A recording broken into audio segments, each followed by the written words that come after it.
Kalau video kemarin saya memperkenalkan Pertiwi yaitu Honda CB 150R Streetfire, maka sekarang saya akan memperkenalkan Asmara, yaitu Honda Supra GTR 150 tahun 2024.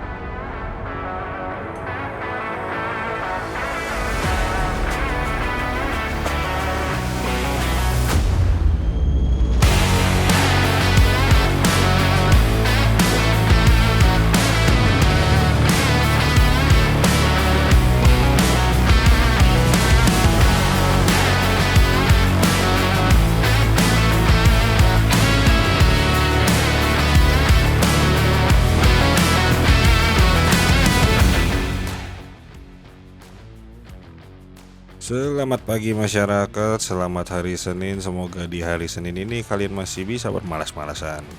Dan ini adalah Honda Supra GTR 150 tahun 2024 varian eksklusif Matte Red. Motor ini adalah motor saya untuk pergi ke kantor dari tempat tinggal sementara saya. Supra GTR 150 adalah motor bebek super yang terancam punah keberadaannya di zaman sekarang. Karena motor bebek sekarang sudah tidak banyak peminatnya. Kenapa begitu? Kita bahas satu-satu. Mulai dari spesifikasi teknis terlebih dahulu. Honda Supra GTR 150 dibekali mesin 150cc DOHC 4 katup 1 silinder yang didinginkan oleh cairan. Kapasitas oli mesin motor ini di atas kertas tertulis 1,1 liter, tapi agar lebih awet, saya selalu menggunakan oli sebanyak 1,2 liter biar nggak bunyi klotok-klotok. Mesin ini menyalurkan tenaganya melalui transmisi manual 6 percepatan dengan kopling basah dan tenaganya disalurkan melalui rantai ke roda belakang. Di atas kertas mesin ini mengeluarkan tenaga sebesar 16,3 PS atau 16 horsepower dan torsi sebesar 14,2 Nm. Di Honda Supra GTR ini beruntung sekali masih dibekali dengan kickstarter pada mesinnya, jadi tidak sepenuhnya mengandalkan electric starter.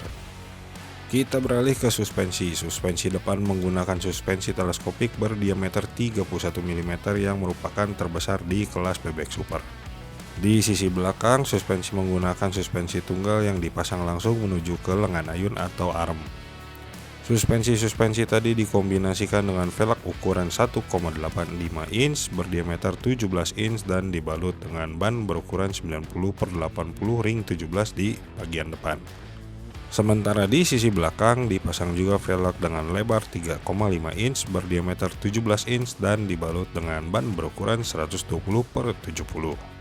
Untuk menghentikan motor ini sudah dilengkapi dengan pengereman cakram baik di sisi depan ataupun di sisi belakang. Namun kedua pengereman cakram ini hanya diberikan kaliper berukuran 1 piston saja dari Nissin.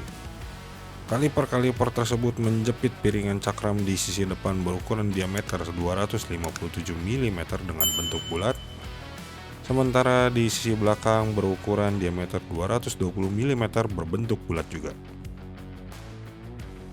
Selesai dari sisi kaki-kaki dan pengereman, kita lanjut ke sisi penerangan. Motor ini hanya memiliki satu lampu yang sudah LED dari bawaan motor, yaitu hanya di lampu depan atau headlamp. Sisanya, lampu kota, lampu sen, lampu rem, lampu plat nomor belakang, semuanya masih bohlam. Lalu untuk motor ini masih belum dilengkapi oleh sistem keyless-nya Honda. Jadi untuk menghidupkan, mengunci, atau membuka jok motor masih menggunakan anak kunci.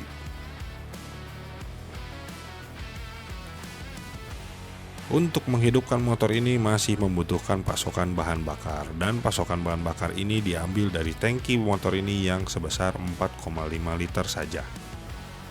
Dan motor ini mampu mencatatkan konsumsi BBM rata-rata di 37,85 km per liter untuk pemakaian saya di dalam kota Jakarta. BBM di sini saya menggunakan RON 92. Untuk menghitung konsumsi BBM rata-rata motor ini saya menggunakan metode full ke full lagi. Jadi hasilnya lumayan irit dan mengingat motor ini dipakai di dalam kota Jakarta. Selain tangki bahan bakar yang berada di bawah jok motor ini, terdapat dua benda lain yang ada di bawah jok motor ini. Yang pertama adalah kotak filter udara tepat berada dekat engsel jok motor. Yang kedua adalah kompartemen kecil tepat berada di ujung belakang motor. Kompartemen penyimpanan di motor ini luar biasa kecilnya, karena ini adalah kompartemen yang lebih kecil daripada di Pertiwi. Kompartemen di motor ini hanya bisa memuat satu lap microfiber dan satu paket kunci-kunci bawaan motor, yang dimana kunci bawaan motor ini tidak ada obengnya, jadi betul-betul sederhana dan tidak ada obeng di dalam motor ini. Dari bawah jok kita langsung pindah ke area kemudi. Di area kemudi motor ini tidak banyak fitur yang disematkan oleh Honda di motor ini. Kita mulai dari saklar sebelah kiri, hanya ada saklar lampu jauh dan lampu dekat, klakson dan sein. Di sisi sebelah kanan hanya ada tombol starter elektrik.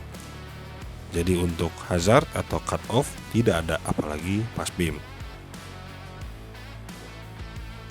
Pindah ke sisi tengah area kemudi motor ini, terdapat sebuah instrumen motor atau speedometer yang merupakan kembaran dengan Sonic 150. Dari yang sebelumnya menggunakan instrumen atau speedometer digital yang masih berbentuk jarum. Untuk instrumen kecepatan atau speedometer hanya ada indikator bahan bakar, RPM atau putaran mesin, kecepatan, posisi gigi, dan odometer saja. Tripmeter dan jam pun tidak ada di sini. Untuk lampu-lampu indikator instrumen atau speedometer terdapat pada sisi atas instrumen atau speedometer, seperti lampu sein kiri dan kanan, lampu jauh, posisi netral, lampu indikator overheat, dan cek engine. Cukup sudah untuk pembahasan spesifikasi teknis di motor ini, karena sudah tidak ada yang bisa dibahas mengenai teknis di motor ini.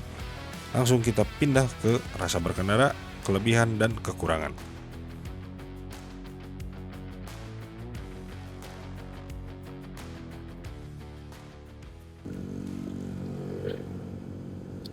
Oke, kita bahas rasa berkendaranya. Kita mulai dari suspensinya dulu. Suspensi depan itu teleskopik 31 mm. Rasanya itu ya empuk gitu, tidak ada feedback atau rasa yang masuk ke stang tuh berlebihan. Jadi bisa teredam dengan baik, jadi tidak pegal di stangnya.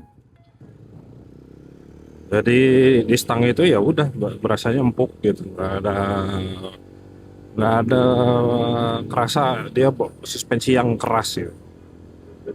Nah, berbeda sama suspensi belakangnya. Suspensi belakangnya itu kan suspensi tunggal. Suspensi tunggal yang sistemnya langsung dimonting ke arm tanpa prolling. Nah, karena tidak digunakannya prolling pada suspensi belakang itu, dan dia suspensinya cukup pendek ya, jadi cuma 200 mm kalau nggak salah. Karena cukup pendek jadinya lumayan keras kalau sendirian di sini. Jadi kalau kalian lihat videonya atau lihat gambarnya itu suspensinya ketika dia menginjak jalan garata atau polis tidur, goyangnya atau suspensinya hampir tidak bergeming, cuma bergoyang sedikit gitu. Tapi beda cerita ketika suspensi belakang ini kita boncengan. Kalau boncengan itu lumayan empuk, lumayan bergeming dia. Jadi suspensinya motor ini tuh betul-betul tergantung dengan beban.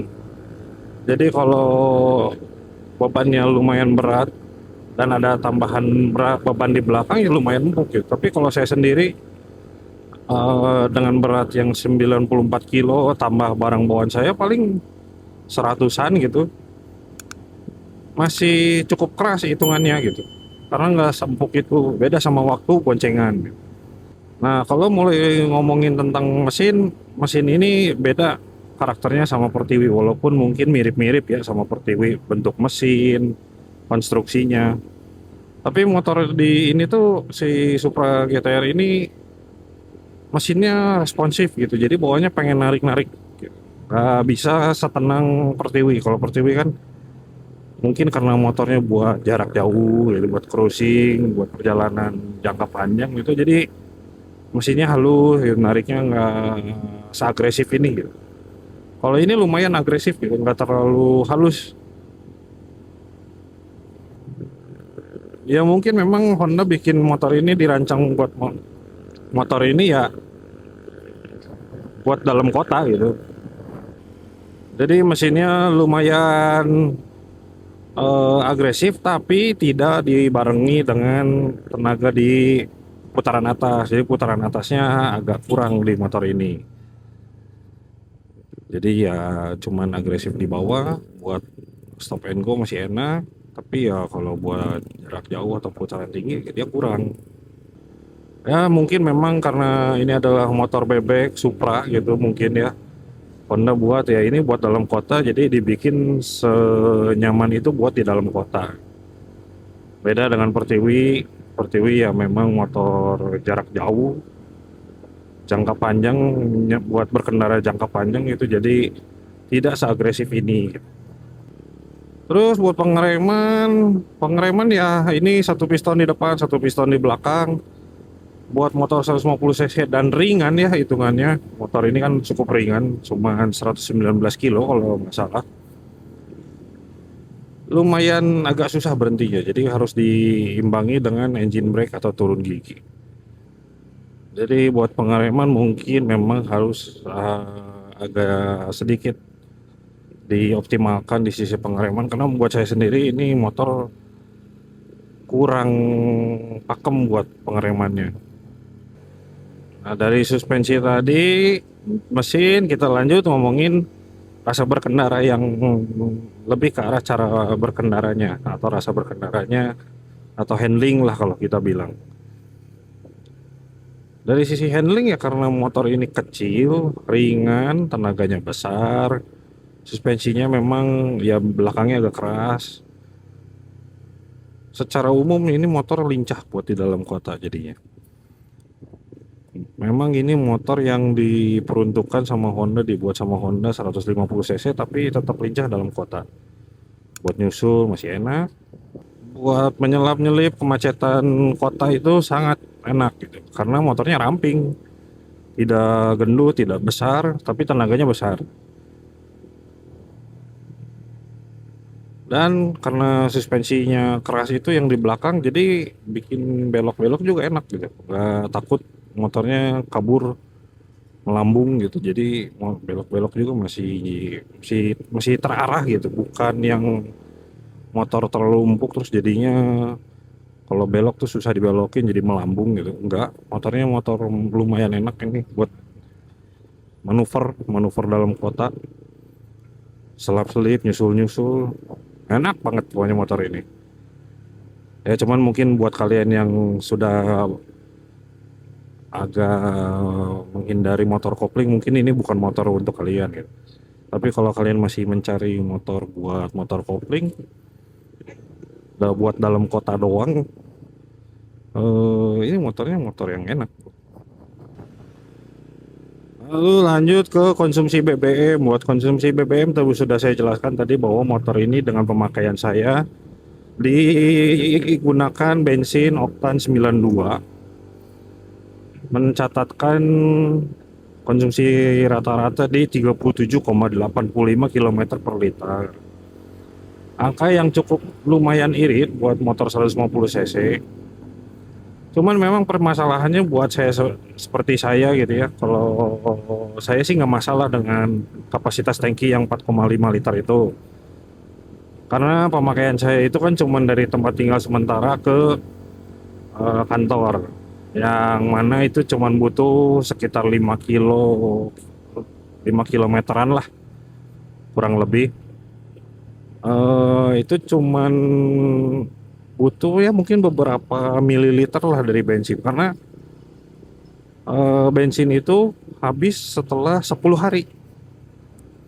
Jadi sebetulnya masih irit gitu. Cuman memang kalau kalian jaraknya lebih dari saya, maka isi bensin ini ya pasti lebih sering dari saya.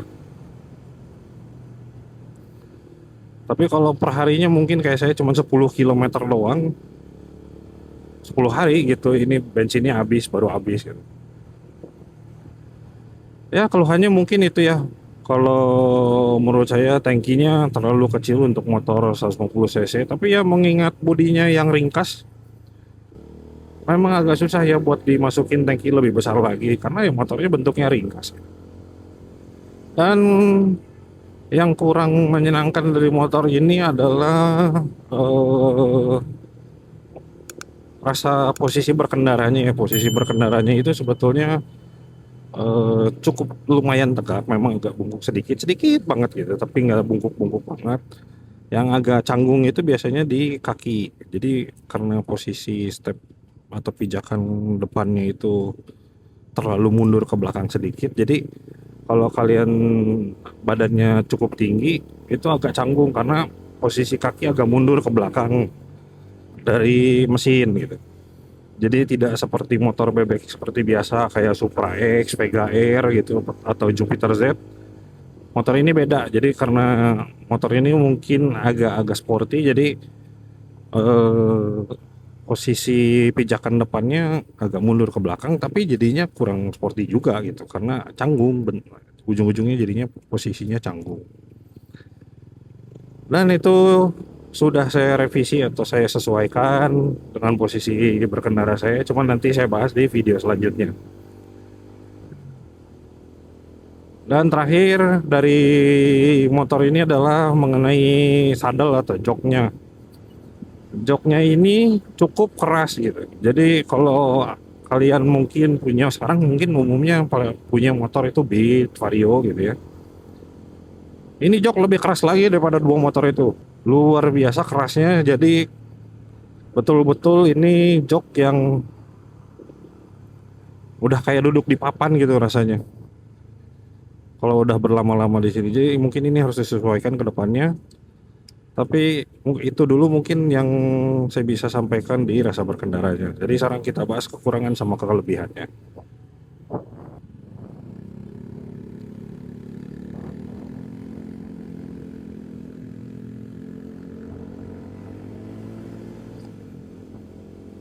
Sekarang mungkin saya mau bahas dulu kekurangannya ya sebelum kelebihannya.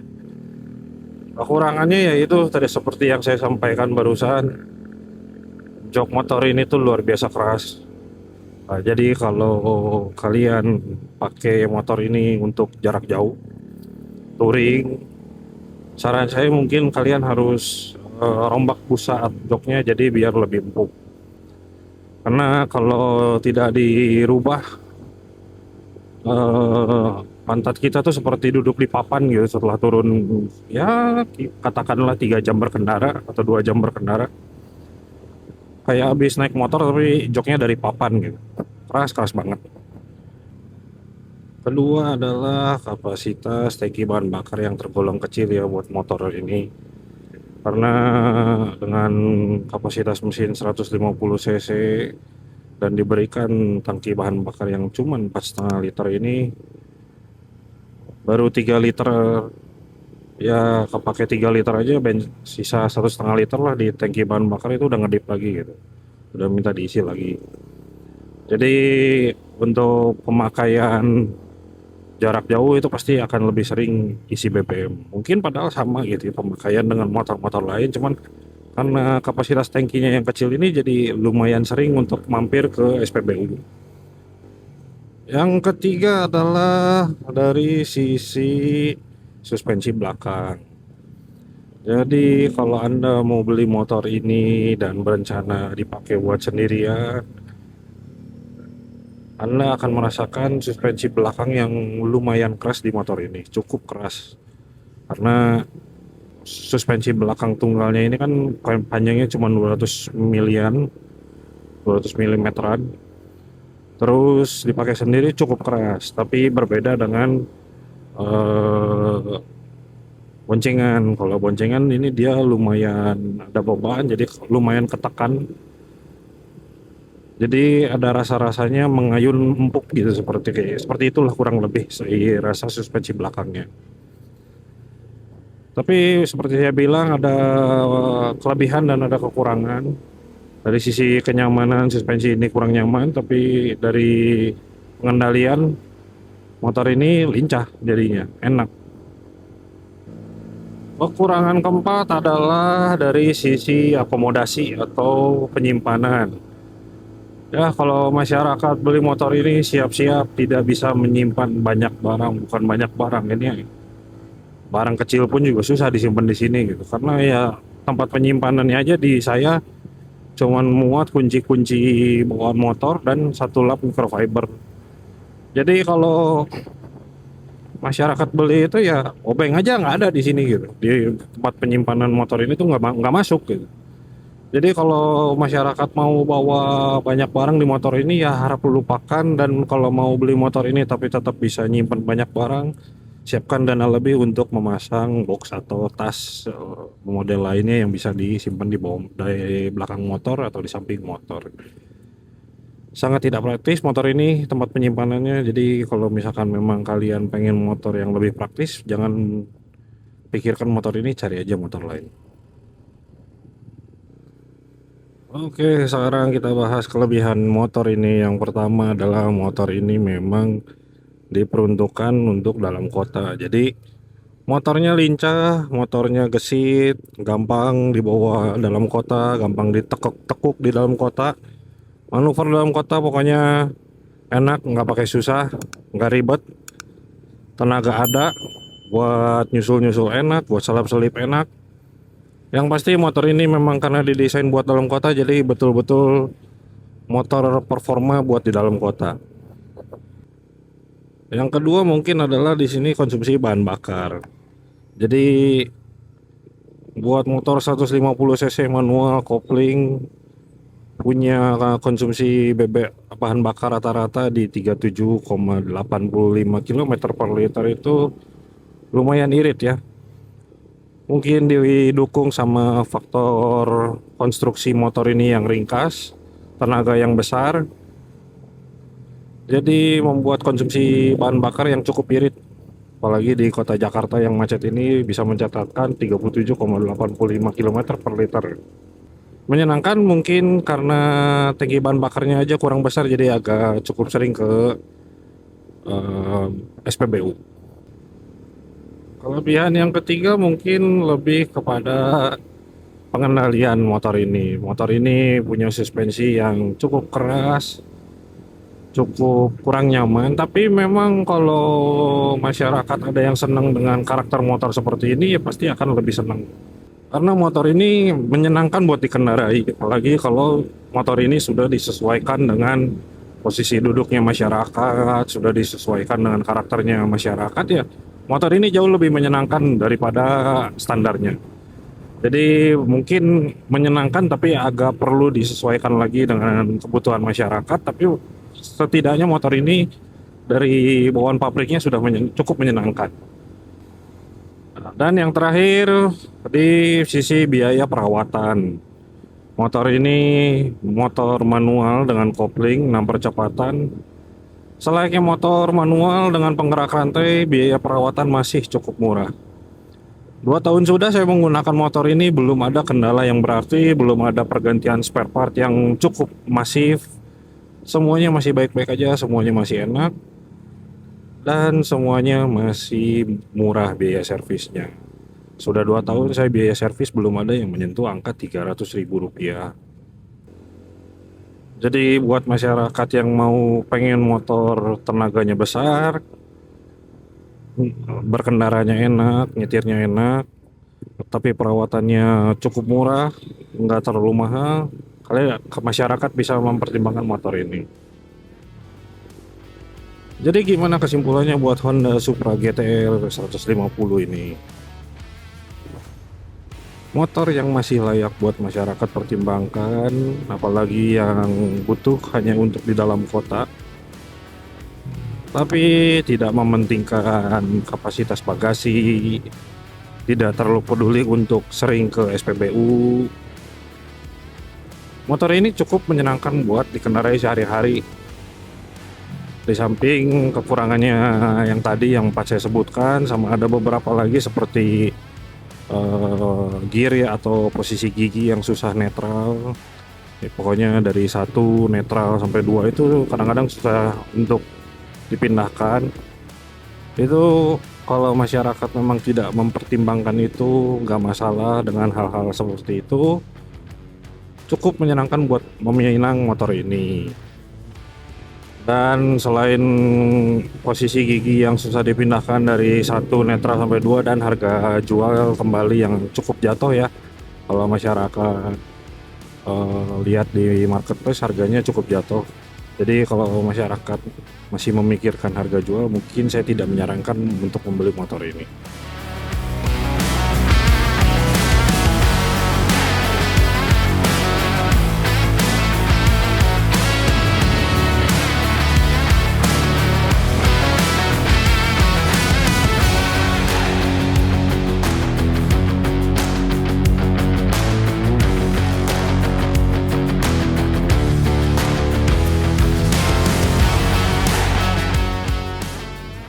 Jadi Honda Supra GTR 150 ini masih layak untuk dipinang di 2026 ini.